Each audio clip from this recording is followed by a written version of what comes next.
Hello, ladies and gentlemen, and welcome back to the podcast, and welcome to your AEW Dynamite post show, man. And there is a lot to talk about in today's episode.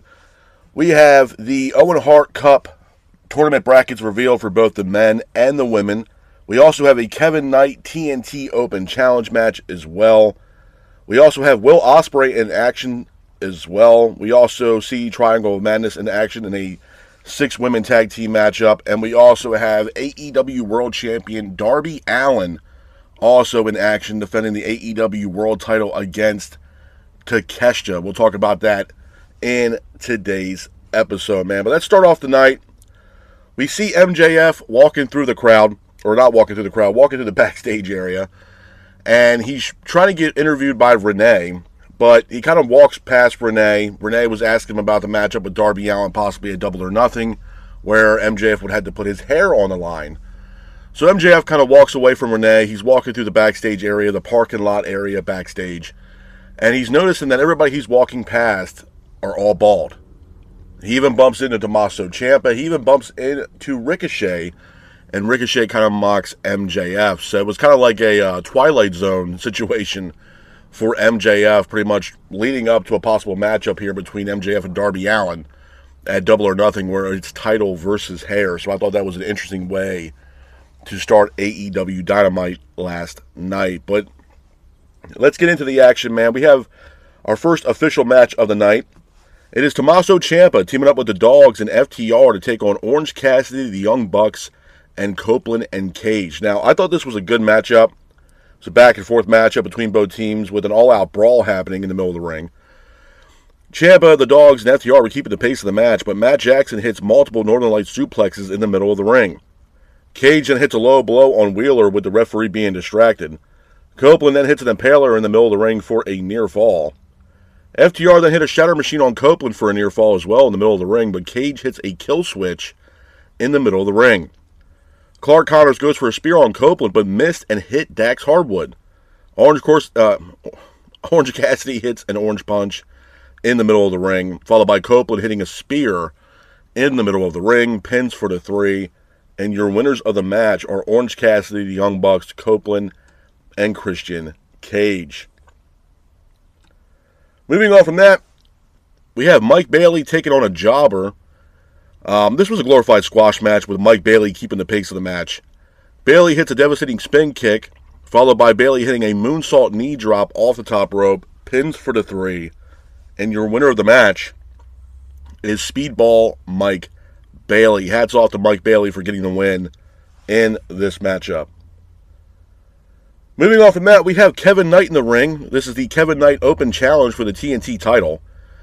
Kevin Knight's already in the ring. He was already ringside during the Mike Bailey jobber match. So Kevin Knight's waiting in the ring. He's waiting for his opponent, and the person that answers this open challenge is none other than the return of Brian Cage from the Don Callis family. The match itself between Kevin Knight and Brian Cage was actually a really good match. It was a back-and-forth matchup between Knight and Cage, with Cage keeping the pace of the match. Speedball Mike Bailey, who was ringside, attacks Lance Archer. Cage then hits a superplex for a near fall. Bailey then hits a springboard moonsault to the outside, taking out Lance Archer. Kevin Knight then hits a hurricanrana off the top on Brian Cage, followed by a UFO splash, pins for the 3, and your winner of the match and still TNT champion is Kevin Knight. After the match, Bailey and Knight are in the middle of the ring. Bailey gives congrats to Kevin Knight. Kevin Knight then welcomes back Brian Cage. Knight says that he was disappointed that he didn't become Jet 2 belts. Bailey says that Knight will one day become AEW World Champion. But Bailey says that after Darby Allin versus Takeshita tonight, he wants a title shot against Darby Allin. Some interesting stuff there from Speedball Mike Bailey. And moving on from that, we get the announcement of the Owen Hart Cup Tournament for the men's bracket. And those matches are as followed. We have Samoa Joe, former AEW World Champion, taking on Will Ospreay at Double or Nothing. We also have current AEW National Champion Mark Davis taking on former AEW National Champion in Jack Perry. We have Swerve Strickland taking on Bandito at Double or Nothing, and then we also have Claudio Castagnoli taking on Brody King. We'll talk more about the Owen Hart Cup Tournament. Owen Hart Cup Tournament at the end of today's episode. But moving on from that, we have Will Ospreay taking on Ace Austin. Now, I thought this was actually a really good match, a really good showcase by Ace Austin, in my honest opinion. It was a good match, man. It was a back-and-forth matchup with Ospreay keeping the pace of the match. Ace Austin hits a leg drop, followed by a Death Valley driver for a near fall. Ospreay then hits a standing sky twister for a near fall as well. Ospreay then hits a Pele kick, followed by an Ospreay cutter for a near fall. Ace then goes for a top rope maneuver, but Ospreay counters it with a powerbomb in the middle of the ring. Ospreay and Ace then both exchange in the middle of the ring, with Ospreay hitting a hidden blade on Ace Austin. Ospreay then quickly applies an armbar. Ace quickly taps out, and your winner of the match is Will Ospreay. After the match, Samoa Joe and the Ops are here. Joe is yelling Ospreay. Joe then talks about Double or Nothing. He also says that Ospreay could have had a choice. Joe then calls Ospreay a lapdog for the Death Riders. Joe says that he's going to make Ospreay suffer at Double or Nothing. After that, Samoa Joe then sends Anthony Bowens and Shibata down to the ring after Ospreay. But the Death Riders are here. They surround the ring, protecting Will Ospreay. Now, we'll talk more about this as far as Will Ospreay and the Death Riders at the end of today's episode.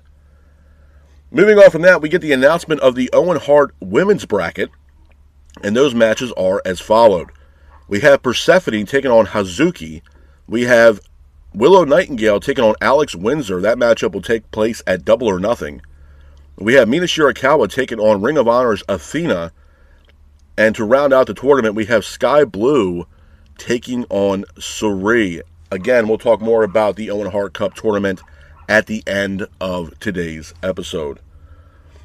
Moving on from that, we go into our next match of the night. Is Triangle of Madness taking on the Brawling Birds and Sheeta. I thought it was a good match. It was a back-and-forth matchup between both teams, with the Brawling Birds and Sheeta keeping the pace of the match. Tekla ends up hitting Hayter with the AEW Women's title. Referee sounds for the bell, and the match ends in a disqualification. Julia Hart sprays mist in the face of an AEW referee. We have Tony Schiavone on commentary saying that Julia Hart might be fined for that situation. So we'll see how it plays out for the Triangle of Madness. And moving on to the main event of AEW Dynamite last night, we got Darby Allin defending the AEW World title against Takeshita. Now, originally this matchup was scheduled for Darby Allin taking on Okada, but unfortunately Okada had some family issues that he had to deal with, so he was out in Japan. So instead it was Darby Allin taking on Takeshita. But the match itself between Darby and Takeshita was a really good match, man. It was a back-and-forth matchup between Darby and Takeshita, with Takeshita keeping the pace of the match. Takeshita hits a Blue Thunder Bomb off the apron, followed by Takeshita hitting a running knee for a near fall. El Clone from the Don Callis family is here, calls a distraction. Don Callis then gives Takeshita the Dynamite Diamond Ring, but Takeshita says no. Darby then quickly hits an Avalanche Code Red for a near fall, followed by a coffin drop to the outside. Darby then hits a Scorpion Death Drop on the steel steps on the outside. Darby then follows it up by hitting another coffin drop to the outside. Darby then goes for another coffin drop, but Takeshita had the knees up. Darby applies a Scorpion Death Lock, but the hold is broken. Darby quickly gets up, he runs to the top rope, hits two coffin drops, landing on Takeshita, pins for the 3, and your winner of the match, and still AEW World Champion, is Darby Allin. After the match, Darby grabs a microphone, he calls out MJF. AEW staff bring in a table for a contract signing. MJF is here. Darby quickly signs the contract. MJF then grabs the pin, but he's reluctant to sign the contract. MJF says he's happy for Darby.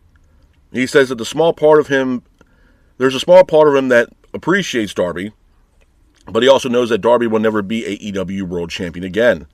MJF says Darby hasn't made an impact. He also said that MJF also says Darby was a prick that got lucky. MJF says when it's all said and done, he will be known as one of the greatest of all time. Darby then tells MJF to shut up, and he doesn't give a shit about legacy. Darby says that he needs MJF to sign the contract so he can make MJF a bald-headed bitch. After this, MJF quickly signs the contract, but MJF then attacks Darby Allin and hits Darby Allin with the Dynamite Diamond Ring. So it looks like this matchup between MJF and Darby Allin is now official for Double or nothing. Some interesting stuff there between MJF and Darby Allin.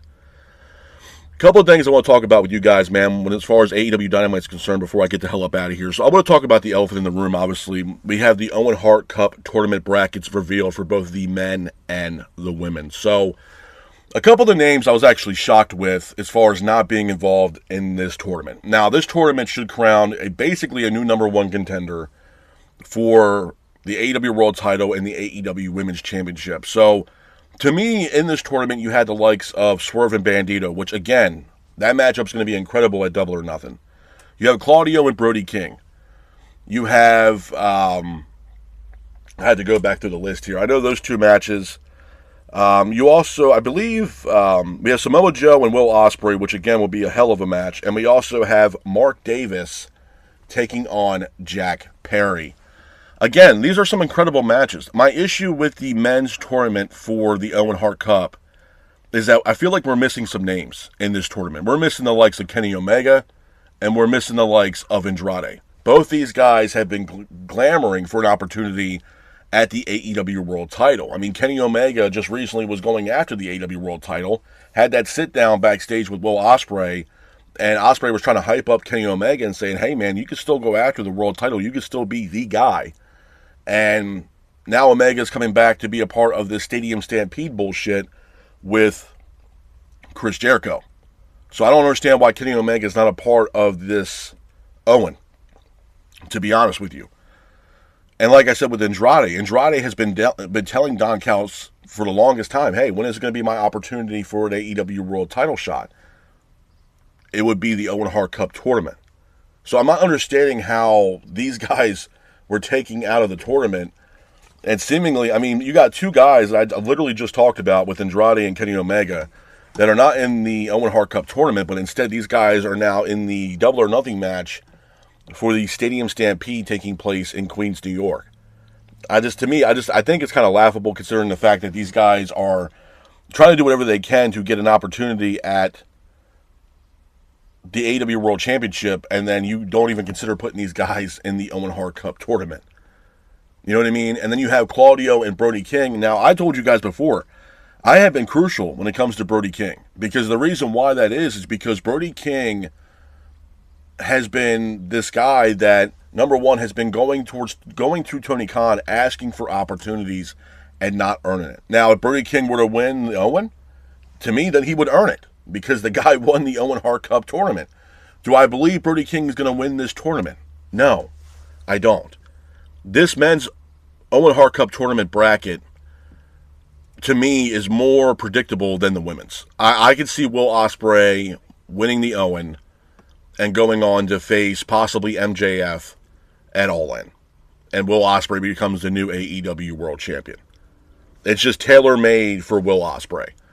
Now, I think the matchup between Ospreay and Samoa Joe is going to be one hell of a match. And there's a story within itself, because Samoa Joe has been trying to recruit Will Ospreay from the Death Riders and trying to get Will Ospreay to join the Ops, which seemingly that's not going to happen.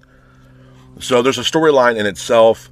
Brody King and Claudio, I mean, look, man, at the end of the day, Brody King has now lost two opportunities against the AEW World Champion, whether it was Darby Allin or MJF for that matter. And then Claudio, now, no offense to Claudio really hasn't been doing shit as of late. So I don't really understand why we're putting these guys in the Owen Hart Cup Tournament, to be honest with you. I feel like both Claudio and Brody King are pretty much filler names to complete this tournament, in my honest opinion. When you have guys like Andrade and Kenny Omega sitting at the wayside waiting for an opportunity at the AEW World title. The other thing I want to talk about too before I get into the women's bracket is the Death Riders. I don't understand what we're doing here with the Death Riders and Will Ospreay, but I will say this, it's intriguing. It's definitely intriguing considering what we've been seeing now for the past couple weeks. We've been seeing Will Ospreay training with the Death Riders, trying to get medically cleared to compete back in the ring, which he was able to do so, and put on a great match last night against Ace Austin. But then we see the Death Riders in a situation last night where Will Ospreay was going to be attacked by Anthony Bowens and Shibata from the Ops. And then we see the entire stable of the Death Riders pack Daniel Garcia, Moxley, Marina Shafir all surround the ring protecting Will Ospreay. And after the Death Riders leave, you can see Will Ospreay kind of having this smirk on his face where maybe, just maybe, Will Ospreay might be joining the likes of the Death Riders. I want to see how this plays out, to be honest with you. Now, again, I've also been crucial with the Death Riders in the aspect of, I think we're all done with the Death Rider bullshit, but it is intriguing to see how this is going to play out for Will Ospreay and Jon Moxley. This also could be something where you keep your friends close, but your enemies closer. I mentioned that when all this shit went down with the Death Riders and Will Ospreay, but you also have to remember, there's also the downside of this situation between Ospreay and the Death Riders. I mean, we're talking about a situation where Ospreay's possibly joining the Death Riders or getting help by the Death Riders. And on the other side of the coin, we're talking about the same guy that beat the shit out of Will Ospreay and seemingly wrote him off TV with a neck injury that required him to get neck surgery, which we didn't know if Will Ospreay was going to come back or not. So again, that's also a situation that, I feel like it's unfinished. We had that matchup between Ospreay and Moxley where Ospreay was unsuccessful in beating Moxley, and now we have Ospreay joining the Death Riders. So I don't know if they're completely done with the situation between Ospreay and Moxley after what the Death Riders and Moxley did and seemingly wrote him off TV to have neck surgery, or we're just going to completely erase that, what happened from the history books, and then we're going to have Will Ospreay join Jon Moxley and the Death Riders. So it's a very interesting situation here between Ospreay and Moxley, and I want to see how this plays out. This could be one hell of a story if they do it correctly. And obviously, I want to talk about the women's bracket as well.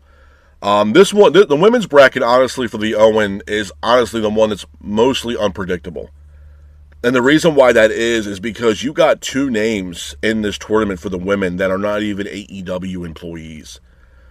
You have Persephone versus Hazuki. Now, Persephone is signed to a dual contract with AEW and CMLL. Now, Persephone, from what I understand, has been doing a great job within AEW as well as CMLL.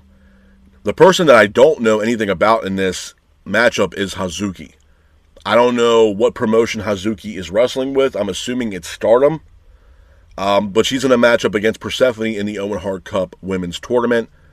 We got Willow, TBS champion, taking on Alex Windsor. Again, should be a solid match.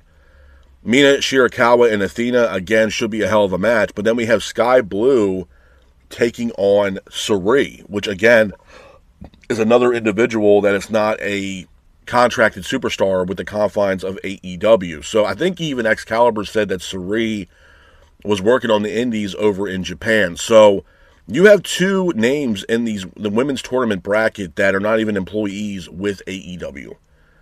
And my issue with this is that you have so many women on this roster that can facilitate having in this women's tournament for the Owen. You know what I mean? Like, you could have had the return of Britt Baker if you decided to get her out of, Guantanamo Bay. Another name that's also been popping up as of late, but no one's been hearing anything, really. I mean, her name has come up, but she hasn't been seen yet, but the return was imminent, was Mercedes Moné. Mercedes Moné was actually supposed to return to AEW when AEW was in Edmonton, because she was actually there defending one of her titles on the independent scene, where she dropped the belt and she was supposed to return to AEW imminently. And this was a while, this might have been like a month and a half ago. So I don't know what's going on with Moné. I don't know why Moné was not a part of the Owen. She's a former winner, I believe, of the Owen as well. So I don't know why Moné was not a part of this tournament. And this one, like I said, the women's is very, very unpredictable. If I had to pick a winner, I mean, honestly, this is probably tailor-made for either Mina Shirakawa or Athena, in my honest opinion. And it's crazy because both of them are fighting each other in the first round of the tournament. But I think Mina has to be favored as well as Athena. Athena is somebody who's been killing it over there in Ring of Honor. I wish they would put her on AEW Dynamite television. But Athena's been in the tournament quite a bit now. Mina, again, is another rising star in AEW. I can see her winning the Owen for the women and getting an opportunity at the AEW Women's Championship against Tekla, especially the history that both Mina and Tekla have. So I can see that happening and going down at All In Wembley. So very interesting. But again, this is also an unpredictable tournament for the women at least. And we got two names that are not even signed with the company in Hazuki and Suri. So we're going to see how that plays out moving forward. And like I said, we only have one match that, from the women's side of things, of the tournament actually announced for Double or Nothing, and that's Willow Nightingale taking on Alex Windsor. So I don't know when we're going to see Sky Blue and Suri, Mina and Athena, and Persephone versus Hazuki. While the men's side of things on the bracket for the Owen, I think we have two matches taking place at Double or Nothing. I think it's actually Samoa Joe, Ospreay, and Swerve and Bandito taking place at Double or Nothing to pretty much fill out, most likely, a 14-match pay-per-view card for Double or Nothing next weekend. So, definitely excited for the Owen. I think the Owen is one of those tournaments that is just great for professional wrestling. It's great to celebrate the life of the late, great Owen Hart. I think Tony Khan does a great job in paying respects to Owen and having this tournament. I think it's great. I think it's great for AEW. I think it's great for professional wrestling, and hopefully this is a tournament that continues in AEW, man. I'm definitely excited for the Owen. We also had Darby Allin in action last night as well against Takeshita. You know, there's been a lot of talk about the situation with Darby Allin. Some people love it. Some people hate it. Some people don't really understand it. There's no story behind Darby Allin becoming AEW World Champion. I'll say this. We all know that Darby Allin can wrestle. And Darby Allin, now for the past couple weeks, he's had incredible matches. And the match he had last night against Takeshita was a pure definition of that. Takeshita and Darby Allin killed it last night. You know, I think the issue with Darby is the fact that, like I said, I mean, before Darby became AEW World Champion, this guy was getting his ass beat by the Death Riders and the Dogs. And I feel like it was an agenda, you know, AEW and Tony Khan kind of forced down our throats with, okay, well, they're going to be in Everett, Washington. Darby's from Seattle. You know, Darby has to become AEW World Champion. We need a change because WWE's going into WrestleMania. I think that's 100% reason why they did this. I genuinely believe that AEW, even till this day, was behind the eight ball with Darby Allin becoming AEW World Champion. And I stated my reason why and where they should have done it multiple times at Wrestle Dream and crowned him the new AEW World Champion at a time where Darby Allin was red hot. He was one of the biggest stars in the company. Everybody was gravitated towards Darby. Obviously, Darby was a part of Sting's retirement tour, so Darby was one of those guys that a lot of people were talking about in AEW. You know, and then Darby took a hiatus. He climbed Mount Everest, and then he's come back to AEW, and he's been ice cold. You know, and then you crown him AEW World Champion with no significant storyline to really get the fans behind it, to want to believe in Darby Allin, to want to believe this guy is AEW World Champion. You know, only thing that we're seeing now with Darby that could be a story in itself is the fact that how long is Darby going to hold on to this title? That's a story in itself, because seemingly he's been facing top challengers. Takeshita, he was supposed to face Okada. You know, he faced off against Kevin Knight, the current TNT champion, Brody King. How many times is Darby Allin going to get lucky and somehow win his match and still retain the AEW World title before it's over? You know, Speedball Mike Bailey wants an opportunity next week at the AEW World title. You know, I'm going to be honest, though. I mean, I'm in the camp where going into Double or Nothing, I know some people are kind of torn with this. There's a lot of people that are mixed up with this matchup between Darby Allin and MJF, because there is a lot of people that can see Darby Allin walking out of Double or Nothing AEW World Champion. I'm in the camp where I would love to see MJF once again become AEW World Champion. Things made sense when MJF was World Champion. There was a little bit of story here and there. And at the time when MJF was World Champion, you had a lot of top contenders chasing after MJF. Brody King, MJF, Will Ospreay, Swerve, Omega. You had a lot of guys chasing after MJF where, you know, instead we got Darby Allin having open challenges defend the AEW World title. And MJF wasn't doing that. So it had the AEW World title have a little bit more importance than what it is now when you're defending your main title in open challenges every single week now for the past 4 weeks. It takes away a little bit of the importance of what the AEW World title should be. So going into Double or Nothing, I mean, I'm in the camp where I want MJF to become AEW World Champion again. I think it just makes sense. Going into Wembley, him holding the title, Will Ospreay versus MJF at Double or Nothing. Ospreay becomes new AEW World Champion in Wembley. It just makes sense. And I think this year's All In, I'm not trying to put the cart before the horse, but considering that we got some huge free agent names out there going to be able to compete wherever they want to somewhere around July, and we have All In August, I believe All In this year, if everything goes according to plan, is going to be one incredible show. Because you got 2 tag teams alone that are already in talks of going back or going to AEW. You got the New Day and you got the Motor City Machine Guns. Again, very intriguing stuff. I'm sure some other free agents are out there that are going to be going to AEW. I know Aleister Black and Selena have been rumored to be going to AEW, or Aleister going back to AEW and Selena coming in as well. So, again, going into July, it's going to be very interesting to see how things play out with AEW. But we also have AEW and their TV rights deal coming up in the next 12 to 16 months. So we're going to see how this plays out, man. I mean, I honestly, All In's going to be incredible. Darby Allin, going into Double or Nothing, could I see Darby Allin, getting the win? Yeah, I could.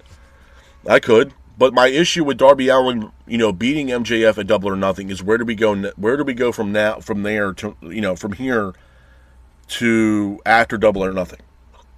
Meaning, are we going to continue to keep doing these open challenges for Darby Allin if he somehow does beat MJF at Double or Nothing? Are these open challenges going to last until we get to All In?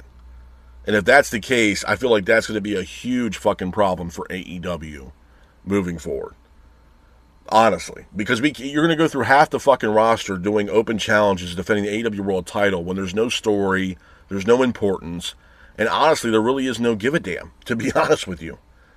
And look, I'm not trying to shit on Darby Allin as far as his open challenges are concerned, because I think the open challenge concept alone should be burned in a fire and never brought up again.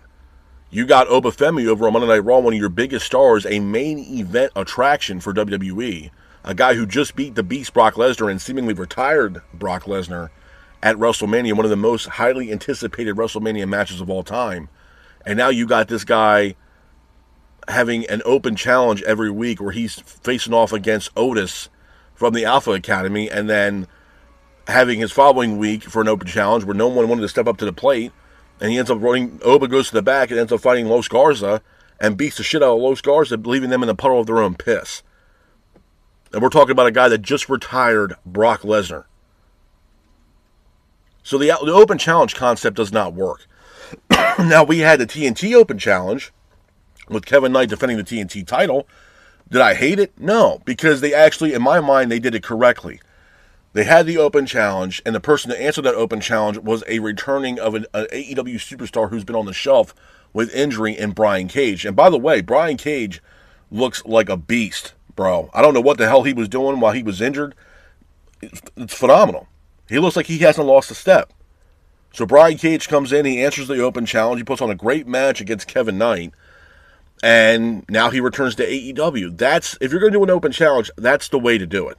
Because it gets some excitement, it gets some intrigue into this open challenge. And now we have Brian Cage returning to the Don Callis family and returning to AEW. Great. Now, do I need to see Kevin Knight have an open challenge every single week on top of Darby Allin having open challenges every week as well? Absolutely fucking not. No. We need some story. We need some intrigue into AEW. That's what it is. I mean, there has been people that have been shouting that shit from the rooftops now for the past couple years. Hell, I'm one of them. We just need some story. We need some intrigue. We need the when, the where, and the why. Now, with that being said, did I think last night's AEW episode was good? I actually enjoyed the show last night, to be honest with you. I didn't think the show was that bad. I actually enjoyed it. I enjoyed the opening match. I thought it was a good match. A lot of good moments in that match. I enjoyed Darby Allin versus Takeshita. I thought Kevin Knight versus Brian Cage was cool due to the fact that Brian Cage returned back to AEW and gave Kevin Knight a hell of a match. I thought the Triangle of Madness match wasn't bad as well. We also get the reveal of the Owen Hart Cup Tournament for both men and the women.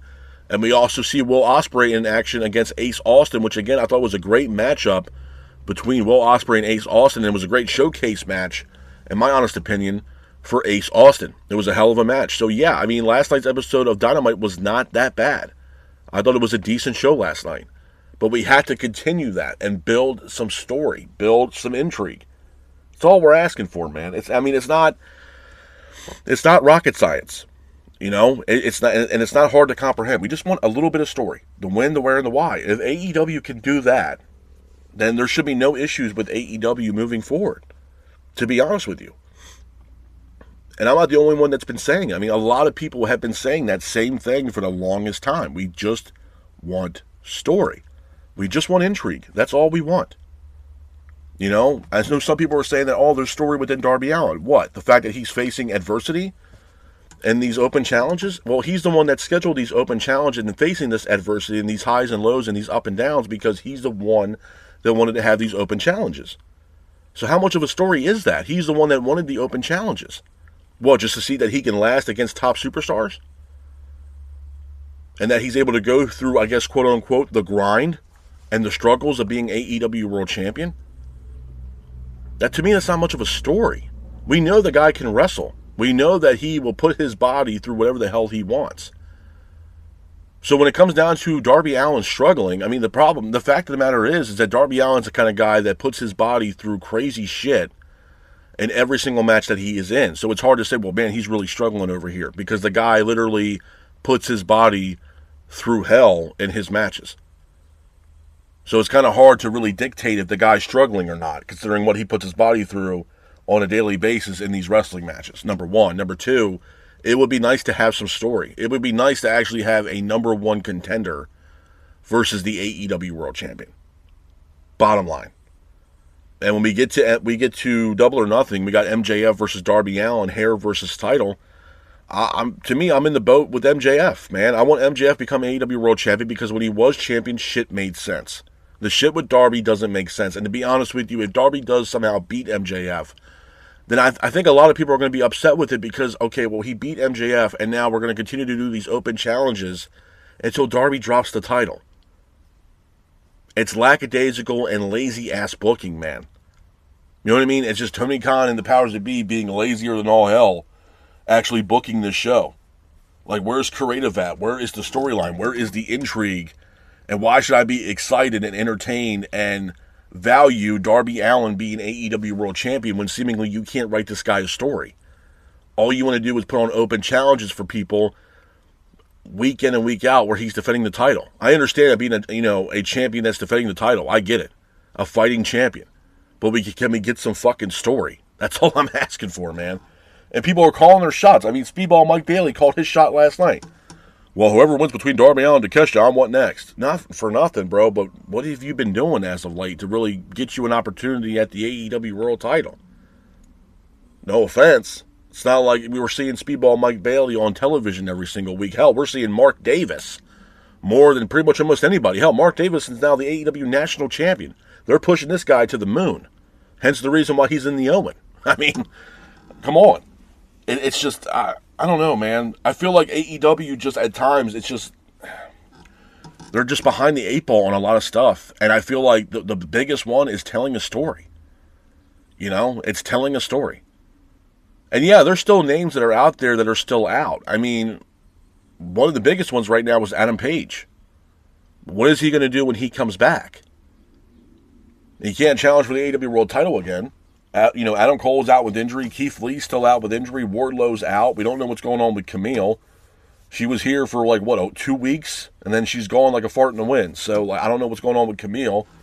You have other names that are out as well. So, I mean, it's Jay White. I mean, hell, for all intents and purposes, Jay White has supposedly told everybody that he was ready, and then we had the Kevin Knight Open Challenge. I could have swore I thought that Jay White was going to answer that Open Challenge. But, again, if Jay White is ready to come back in the ring, then why are we not considering putting this guy also in the Owen? You could have had a wild card in the Owen, and it could have been a return of a Jay White. You know what I mean? Because in the Owen, they've done that before. That concept where it's, okay, well, it's a mystery partner or a mystery opponent. Who the hell is it going to be? Could it be return of Jay White? Why not? A lot of people have been waiting for the return of Jay White.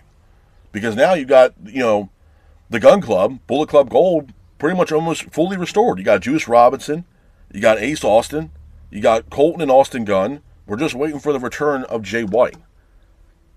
And they're back to being complete again. You know what I mean? But everybody's just waiting for Jay White to come back into AEW. But if he's ready to go, then I don't know why we're not putting him in the Owen. In my honest opinion, why not? Make him as a mystery opponent for one of the competitors in the Owen. Why not? It writes him back into television once again.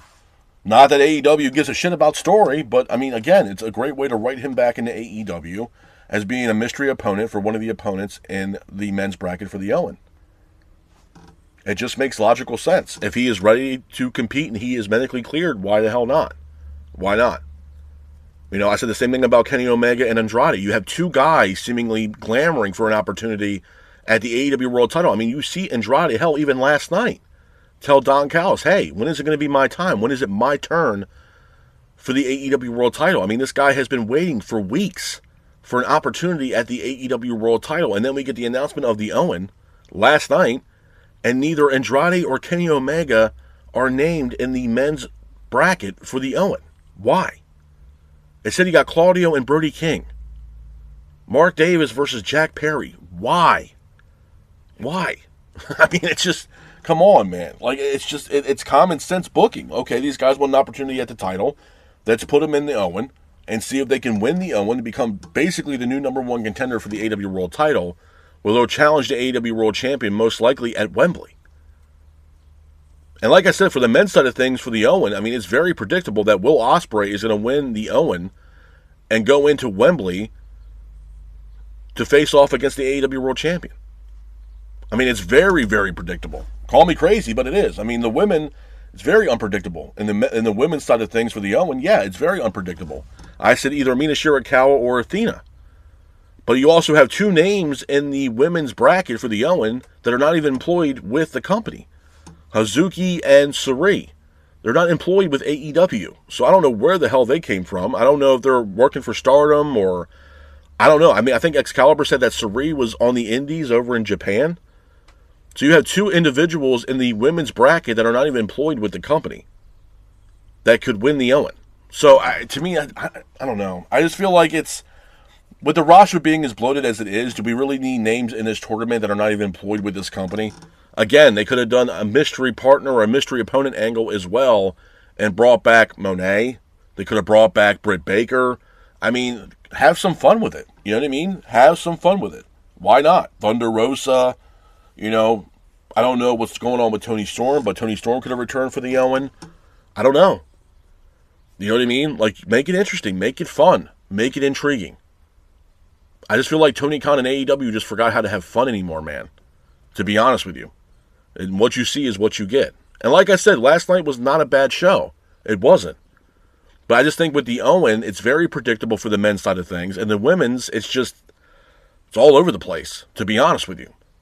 You know, there is some intrigue. Like I said, Will Ospreay and the Death Riders, I'm definitely intrigued to see how this plays out between Will Ospreay and Jon Moxley and the Death Riders.